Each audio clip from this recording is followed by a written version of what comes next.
A father condoned his daughter's cheating. Aaron Carson is an account manager for Ajax Entry Systems Incorporated. They sell electronic entry systems. Think back to when you're in hotels and you bring a key card to the lock instead of swiping a card. He is on the road every day and spends 1 or 2 nights a week out of town. His wife Karen is a stay-at-home mom. They have 2 small children ages 2 and 4 named Jimmy and Joey. They have been married for 5 years and met in college. Aaron is a typical Irishman with black as tar hair, brown eyes, and keeps in pretty good shape. Karen is above average looking, has short blonde hair, blue eyes, and is of Eastern European descent. She keeps herself in relatively good shape, but is self-conscious about her stretch marks and her C-section scar. Aaron doesn't care and calls them battle scars when she gets too upset about them. Life is good at the Carson home, which is a suburban 2-story house with 4 bedrooms, 3 bathrooms, and a full basement. When Karen's father comes to visit from the East Coast, he uses the guest room and usually stays for a week. Karen's dad divorced her mom 5 years ago, and no one knows the whole story.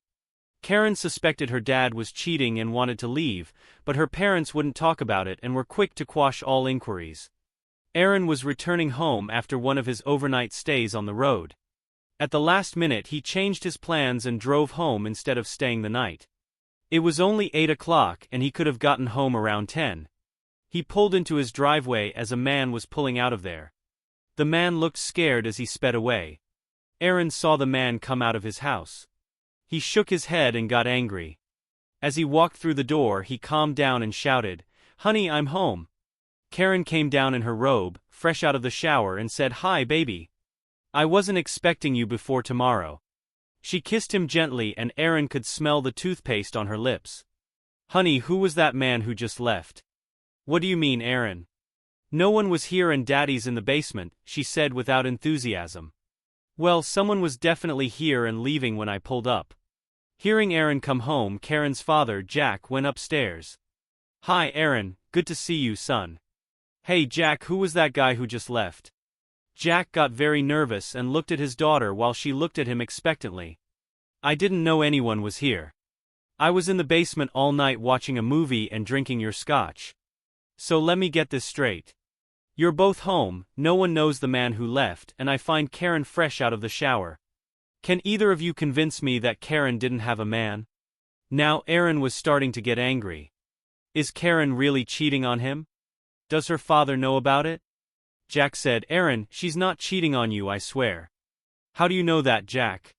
You didn't know anyone was in here. The basement's pretty soundproof, especially in relation to the bedroom. She could make love to this guy and no one but the kids would hear." Karen cried and tried to justify herself. "Daddy, tell him please. I can't let him think I cheated on him. Please, Aaron, I'm not having an affair, I swear." Now hysterical, she looked back at her father who collapsed in his chair. "Aaron, this guy was here for me. He's the chaperone I hire when I'm in town." Aaron yelled, "Bullshit, baby, it's true. That's why he and Mom broke up." "It's true, Aaron, I'm a different orientation." Aaron sat down on a nearby couch in shock. As he tried to make sense of his father-in-law's confession, he thought about what he knew. It would make sense of her parents' divorce. Could this be a long-standing family secret? Karen obviously knew, but why hadn't she told him? "Aaron, honey, say something, please. I would never cheat on you, you know that." Aaron looked at her and thought that he didn't really know that, but how could he prove it? He thought about the fresh shower. He thought about her hiding something from him, and then a light bulb flashed above his head. "Okay, call him back." "What?" Jack and Karen said at the same time. "Get him here," Aaron repeated. "If he came to see Jack, Jack has his number, call him." She seemed startled as she and Jack looked at each other with confused eyes. "She's inviting him over for me, son." Aaron started laughing. "Of course she is. Get him in here right now," he said with an angry growl. "What for, honey? What and how can it help?" she asked through her tears. Aaron smiled without telling them his whole plan and said, "Just, I want him to corroborate your story." She relented and went to get her phone. By the time she got downstairs, she was already on the phone. "Aaron, yeah, we need you to come back to confirm that you were here for my dad, not me." Aaron shook his head, realizing that if he was her lover, she had just prepared his answer. It didn't matter though, it would be clear soon. He'll be here in 10 minutes. That's fast, Aaron replied. Does he live close? She looked at him with her red puffy eyes and said, I don't know where he lives. Good. Karen looked awful and Jack looked like someone had died. Aaron laughed inwardly as he walked to the basement bar to get a drink. He only saw one glass when he went behind the oak bar to get his scotch. He had a beautiful bar filled with many bottles of good scotch, his favorite. He saw that Jack had been drinking Glenfiddich for 15 years and poured himself one. He heard the doorbell ring and went back upstairs. Looking into the living room from the kitchen, he saw his wife talking to the attendant, but Jack was silent. Aaron entered the room and said, Hi, I'm Aaron. Sorry to drag you here, but I needed to know which of these two is your client. The attendant smirked and said, I'm Chris and I was hired for Jack. Aaron smiled at his wife, looked back at Chris and asked, How much do you charge? Chris thought for a moment and said confidently, $400 for a house call. What's $400 for? Sex, licking, all of it, Chris replied. Honey, are we okay now? Karen asked. Sure, baby, Aaron said, pulling out his wallet. Chris, how much does sex by itself cost? What? Karen shrieked. Do you want him to do it with you? No, honey, Aaron smirked. I want him to do it to your father, to make up for all the confusion and my lack of understanding. Chris stood silent and Jack looked like a deer in headlights when Karen said, There's no need for that, love, it's all right. We'll just let Chris go his way and you can come upstairs to me. Don't be silly, it's no problem. Here you go, Chris, $200. Chris was just stunned and Jack was stuttering like an idiot. Here, I'll give you $300 if the missus and I can watch. I've never seen live sex that I haven't participated in myself. I'm not gonna watch my father do it, you're being an ass. Karen, if he doesn't do it with Jomer right now, I'm gonna kick his ass and your father's ass for lying to me. What would that be? Jack said shyly, It's okay, honey, it has to be done. Chris turned his head and looked at Jack so fast that Aaron thought he was dizzy. Jack walked over and snatched the scotch out of Aaron's hands and drank it in one gulp. He looked at Chris and said, Do it. Chris knelt down, swallowed, and watched Jack unzip his zipper. At that moment he lost his composure and fell over, still on his knees. You caught us, I made love to your wife, but it was only once. Karen screamed no as Aaron walked over to Chris, smiled and kicked him hard in the crotch. Chris screamed in pain as he fell to the floor. Jack ran to the basement and slammed the door shut in fright at what was coming at him. After all, he had condoned his daughter's infidelity, and was trying to take the blame. It was as if they had a premeditated plan in case they were caught, Aaron thought. Karen cried and pleaded. Aaron, it's a mistake, it was just sex, it's my weakness, it's over. Aaron looked at her with contempt and said, Pack your things and get out of here with your father now. I don't care where you go, but I want you gone. I'll think about what's going to happen to us. She left in tears, while Aaron noticed Chris sneaking towards the door. Where are you going, asshole? I'm not done with you yet. Chris got a kick in the ass and ran to the door. He was able to jump out and get into his car before Aaron got to him. Aaron wasn't really trying to catch him, he didn't want to go to jail. Karen came down the stairs and Jack came up from the basement. She was crying and begging, Aaron, please, let's put this behind us. I don't want our family to fall apart because of my stupidity. You should have thought about family earlier, you dumbass, Aaron shouted. After they left, Aaron went downstairs and filled his glass with golden yellow goodness again.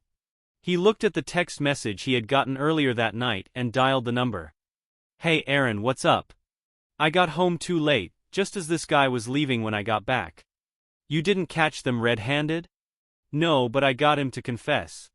What? Yeah, it's a long story but you'll enjoy it. You'll be pleased to hear about my excellent acting skills.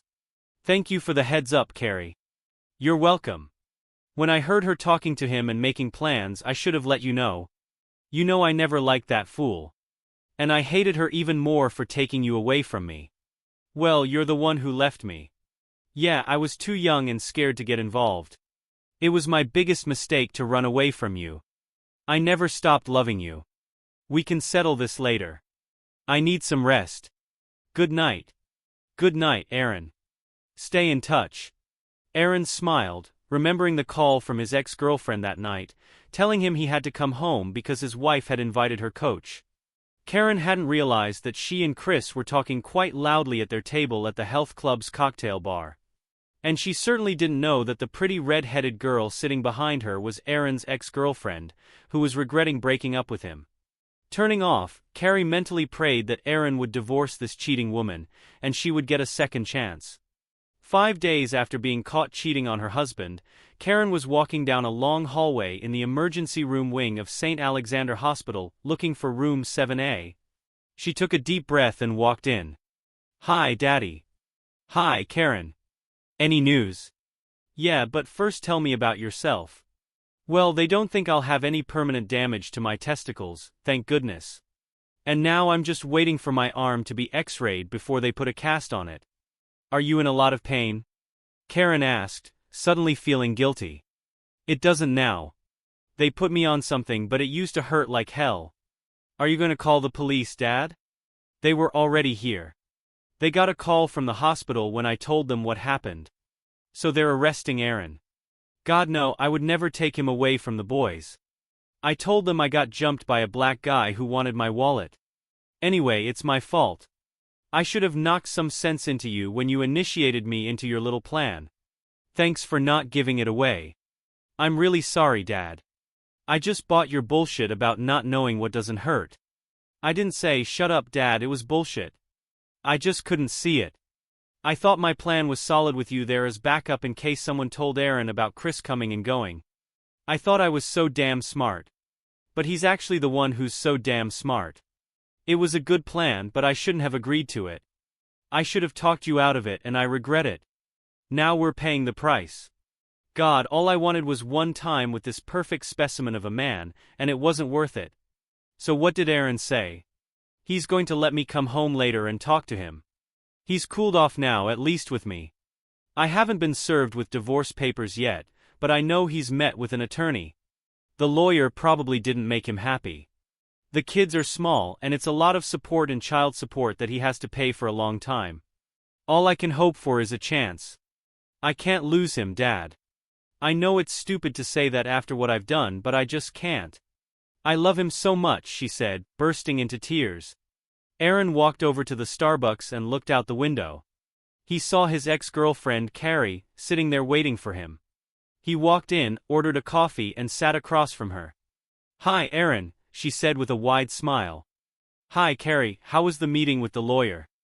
"Hard. Even the fact that she made love to him in a house with kids doesn't matter. 50-50 split, I'm stuck with mortgage payments, child support, alimony for her, it's crazy. I don't know what I'm gonna do. I'm not even sure if I want a divorce. I know I'm gonna miss the kids a lot. What about revenge? I already told you your ship has sailed. I appreciate you helping me, but coming back to you after you broke my heart wouldn't have helped. I'm sorry, Aaron. I was hoping for one more chance, but I understand. Keep in mind, though, that I'm willing to take revenge unconditionally. We could even do it in front of her if you're going to stay with her." Laughing, Aaron said, "I'll keep that in mind." "This idea isn't hopeless," she smiled and asked. "What's your plan now?" "I'll meet her later. Right now she's in the hospital. It looks like her dad got kicked in the balls and thrown down some stairs." "Jesus, what happened?" "He's the one who tried to give my wife an alibi for cheating on me." "My God, you put him in the hospital?" "Uh-huh. Is he gonna go to the police?" "I don't think so. I told him I'd bail him out eventually and I'll do it again. I'm pretty sure he'll be smart enough." "Dude, you're cold-blooded." "Not really, I just want him to think twice before he decides to help her cheat again." "You think she's capable of that?" "No, I don't trust her, but I don't think she'd do it again. One of her trusted friends got mad at her and told me everything she said. Apparently she had a lust for him because he was so handsome, but he sucked in bed. Well, in a way I can understand her. She had a great guy interested in her, so she took a huge risk to have a piece of the pie. And it turns out the wrapping doesn't make the gift any better. I can understand why she wouldn't take the risk again. Once burned, twice shamed, so to speak. I wish it were that easy. After I kicked her out and ended our conversation that night, I cried for an hour. I just lost my temper and broke down. I have fits of anger and confusion about how she could do that to me. But then I cry again thinking about losing my kids. It's too much for me, he said tearfully. It sucks and you don't deserve it. You're a great guy, you have a great job, and you deserve a great family life. I'm really sorry you have to deal with this kind of filth. Look, I gotta get back to work, Aaron. Sounds like you know what you're gonna do. She patted his arm, got up and walked away. Aaron took one last sip of coffee and realized she was right. He did know what he was going to do. Would you like some wine or something? Aaron asked his wife. No, I want to keep a clear head. Okay, I don't need any excuses. I know all about why you did it. What I want to know is how I can trust you in the future and how you can prove you love me. She fell to her knees and laid her head in his lap sobbing. You have to believe that I love you. You can trust me because I realize I was wrong and I'm sorry. My dad filled my head with all his garbage. Yeah, I knew from the beginning why my parents got divorced. They didn't want you or anyone else to know, so I kept it a secret. My dad was always cheating on her. She had no attraction since menopause and didn't know about his cheating, until one day he got mad at her and told her himself that he was going to go after a woman who worked. That was the end of it for her. I don't care about that. I know, but that's what planted the seed. He got away with it for years and I wanted it once. Based on the fact that he wasn't caught until he confessed, I figured I could do it once with no problem. Chris was so good with himself. That's enough. I told you I don't care about your excuses. No, I want to explain why you can trust me. Okay, go ahead, he said with dignity. I did it and it sucked. It was awful. I realized I cheated on you for nothing. You certainly didn't do anything to justify my cheating. I know it's narcissism. I know it's on me, but I will never risk losing you again. Not until the next great coach shows interest. No, please, I love you. I know it will take time for you to believe that and for you to trust me. But I will spend every day making it up to you if you let me. My problem, Karen, is that I still love you, but I'm angry. I don't want to lose my kids and be a weekend dad because you can't keep your legs together. Aaron, please give me a second chance. She burst into tears again and he pulled her to him and let her cry on his chest. He was beginning to give in to emotion himself, but he pulled himself together. I'll take you back on one condition. Anything, I get revenge sex. You said anything. Okay, but please let this be the end. We'll call it even. I don't want you holding this over me. We need a fresh start. Take your time. You haven't heard the details. You have to watch. You have to feel the humiliation and anger I felt. She cried again and hugged him. She whispered, okay, all right, come back. The kids miss you. Karen, can you ask your mom to pick up the kids tomorrow night? Karen was dreading it. Okay, are we going out? She knew she wasn't. It had been almost a month since she'd been back and he was still cold to her. No, Carrie's coming over tomorrow and I'm gonna have sex. Who's Carrie? You dated her once a few years ago. She dumped me earlier right before we met. Karen said sadly. That was the worst case scenario for her. Now she had to worry that he was rekindling an old romance. That woman had broken his heart and Karen had put the pieces back together, but it had taken a long time. All right, I'll take them to my mom's. Okay, I'll let Carrie know to be here at 8 o'clock.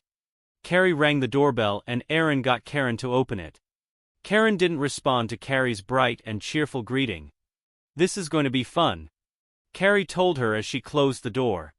Aaron walked into the living room and gave Carrie a welcoming hug. Hi, how are you doing? Carrie asked. Good, a little nervous to be honest. Don't be nervous. I'm going to take advantage of the gift you're giving me tonight. And I intend to turn your world upside down. Well, okay then. Would you like something to drink? White wine. You bet. Karen. Yes, please, she said quietly. They were sitting in the living room sipping drinks when Karen broke the silence. Please, can we get this over with already? Carrie raised her eyebrows and looked at Aaron. Aaron smiled and said, okay, let's go upstairs. As Aaron led the women upstairs, Karen cried quietly. She had been dreading this day, and the realization that it would finally happen hurt her deeply. She now fully understood the pain she had caused her husband with her infidelity. Aaron pointed to a chair for Karen to sit down. As soon as she did, he began kissing Carrie. The familiar lips came back to him, and he remembered how much she enjoyed kissing.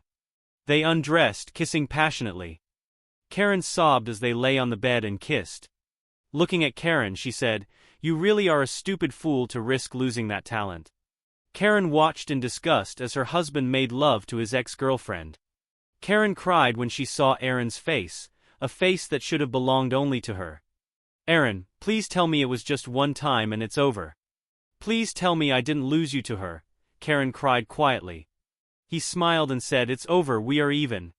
I have no desire to continue bullying you." She hugged him and cried on his chest. She looked at him, then at Carrie, who was watching them lying on her stomach with a smirk on her face. Karen said, "You can keep that load, get out." 2 months later, Carrie was running on the treadmill when she saw Chris walk up to her. He smiled and said, "Hey pretty lady, can I buy you a smoothie?" Carrie stepped off the treadmill and looked Chris straight in the eye, hitting his crotch with her knee as hard as she could. As Chris lay on the floor squirming in pain, she kicked him twice more and said, "That's for married women, asshole. Thanks for giving me the opportunity to avenge Aaron and Karen." She spat at him as she walked past and smiled at the group of ladies who witnessed her actions. Stupid predator, the end. Subscribe to my channel, thank you.